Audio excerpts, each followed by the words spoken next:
হে everyone, আমি Boni. Welcome back to my channel Boni's ডায়েরিতে। তোমরা সবাই কেমন আছো? আই হোপ সবাই খুব ভালো আছো। আমিও বেশ আছি। আমার ডায়েরি নতুন আরও একটা পেজে তোমাদের আরও একবার ওয়েলকাম আর অনেক অনেক ভালোবাসা। তো আজকে কিন্তু আমি ভাইফোঁটার ব্লগটা তোমাদের সাথে শেয়ার করছি।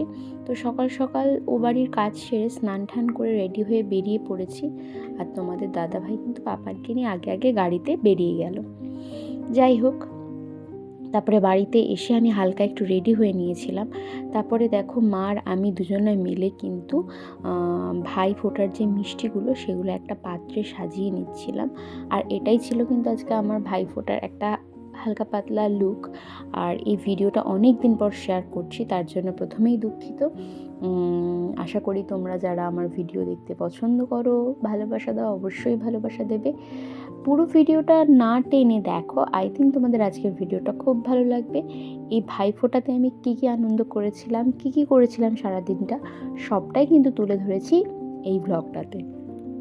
তো দেখো, তোমাদের সাথে কথা বলতে বলতে আমি আগের দিন যে মিষ্টিগুলো এনে রেখেছিলাম সেগুলো কিন্তু একটা পাত্রে সাজানো রেডি। এবার আমি কিন্তু এ ঘর থেকে ওই ঘরে যাব ভাইকে ফোঁটা দিতে। তো চলো ভাইয়ের ঘরে আগে যাওয়া যাক।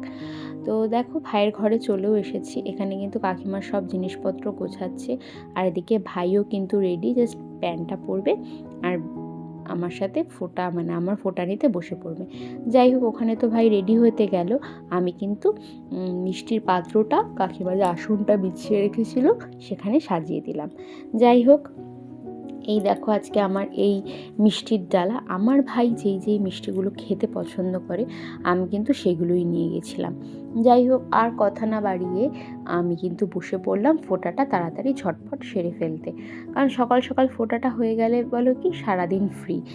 আর ভাই আবার আমার কাছে ফোঁটা নিয়ে ও কিন্তু দমদম যাবে দিদির বাড়িতে, মানে আমার দিদি, বড় দিদি, ওর বাড়িতে ফোঁটা নিতে। কারণ দিদি আর আমার ভাই বলতে এই একমাত্র ওই আমার কাকার ছেলে। আমরা তো এমনি জানোই দু বোন, আমাদের নিজস্ব কোনো ভাই নেই, কিন্তু কাকার ছেলেকেই আমরা ছোটোবেলা থেকে ফোঁটা দিয়ে আসি। মানে আমরা এক বাড়িতে এক ঘরে মানুষ হয়েছি, তাই ওকে আলাদা চোখে কখনোই দেখি না। নিজের কাকার ছেলে বলতে ভাইয়ের মতোই, মানে নিজের ভাইয়ের মতোই দেখি ছোটোবেলা থেকে। তো সেই হিসাবে আমরা এই কাকার ছেলেকে ফোঁটা দিই। আর তোমাদের কাদের কাদের ভাইফোঁটা আছে আর ভাইফোঁটা সেলিব্রেট করো অবশ্যই কিন্তু কমেন্টে জানিও। এই সব দিনগুলোতে কি বলো তো, যদি ভাইয়ের দিদি বা বোন না থাকে, আর কোনো দিদি বা ভাইয়ের বোন না থাকে, মানে ভাই না থাকে, তাহলে কিন্তু খুব দুঃখ হয়। কারণ এই বিশেষ বিশেষ দিনগুলো কিন্তু ভাই বোনের একটা আলাদা একটা দিন হিসাবে পরিচিত। ভাইফোঁটা, রাখি, এই দিনগুলো কিন্তু বেশ আনন্দকর একটা ভাই বা একটা দিদি বা একটা বোনের কাছে। যাই হোক, আমরা কিন্তু ভাইফোঁটার রিচুয়ালসগুলো সব সেরে নিচ্ছিলাম। প্রতি বছর ছোটোবেলা থেকে ভাইকে ফোঁটা দিতে দিতে আমরা কিন্তু শিখে গেছি। কিন্তু সকাল সকাল উঠে স্নান টান করে জামা কাপড় পরে বসেছিল দিদি কখন আসবে আর ফোঁটা নেবে, তারপরে কিন্তু দিদির কাছে মানে বড়দির কাছে যাবে। যাই হোক, ওদিক থেকে কিন্তু দিদি দমদম থেকে ফোন করছে বারবার, ভাই তোর ফোঁটা নেওয়া হলো, চলে আয়, কখন আসবি, দেরি হয়ে যাবে।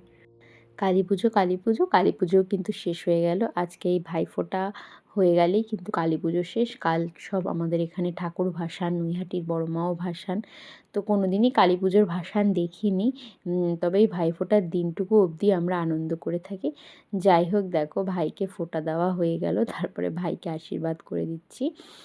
আর ভাই বলছে আয় তোকে প্রণাম করি। আমি বলছি না, আমি প্রণাম নিই না। আমার প্রণাম নেওয়াটা ঠিক একটা পছন্দের বিষয় নয়। কারণ প্রণাম তুমি ভগবানকে করো, মানুষের প্রণাম দরকার নেই।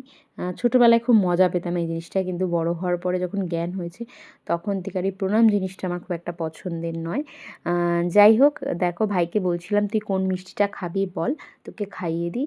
তো ভাইকে দেখো মিষ্টি খাইয়ে ভাইকে ভাইয়ের গিফট দিয়ে দিলাম। ভাইকে গিফট হিসাবে আমি 500 টাকা দিয়েছিলাম, কারণ ও নিজের পছন্দ মতো যা খুশি খাবে, কিনে নেবে, ওর ব্যাপার। তারপরে ভাইও দেখো আমাকে একটা উপহার দিয়েছিল, আ অ্যা তোমার চকলেট সেলিব্রেশন, যেটা কিন্তু আমার থেকে বেশি আমার পাপানের পছন্দ হয়েছিল। কারণ দেখেছো, যেই ওইটা দেখেছে চুপ করে উঠে শুয়েছিল, উঠে বসে পড়ল। তারপরে যাই হোক, এখানে ভাই তোকে বললাম, "তুই মিষ্টি খা, আমি উঠে পড়ি।"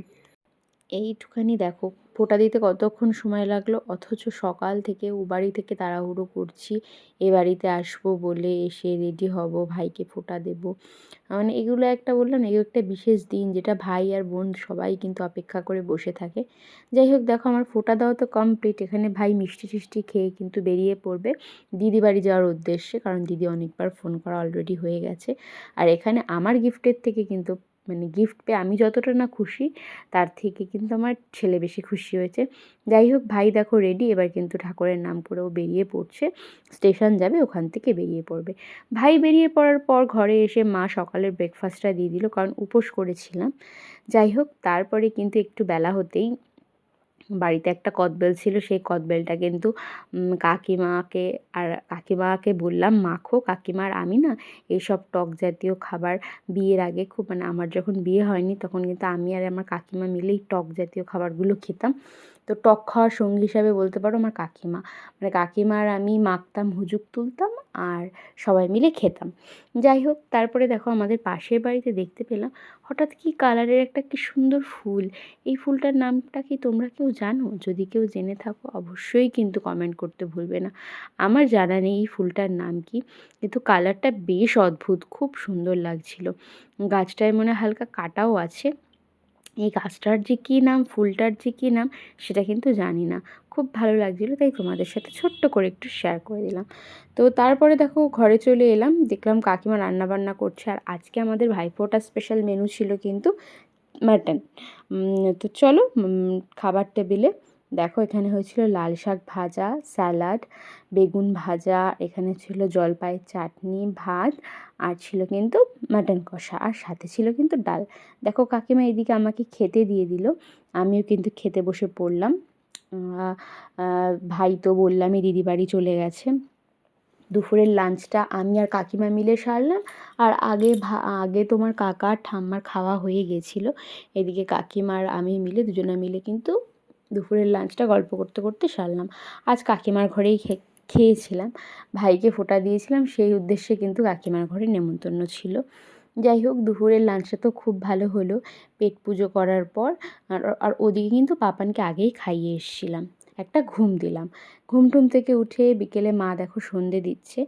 তারপরে কিন্তু গরম গরম চা খেলাম, গল্প করলাম, আর কিছু ব্লগের জন্য ভিডিও ক্লিপিং তোলা হয়নি। তো তার জন্য ভিডিওটা কিন্তু আর বড় হচ্ছে না, এক্ষুনি ভিডিওটা শেষ হয়ে যাবে, মা গরম গরম চা দেবে। তো ভিডিওটা কার কার ভালো লাগলো অবশ্যই কমেন্টে জানিও।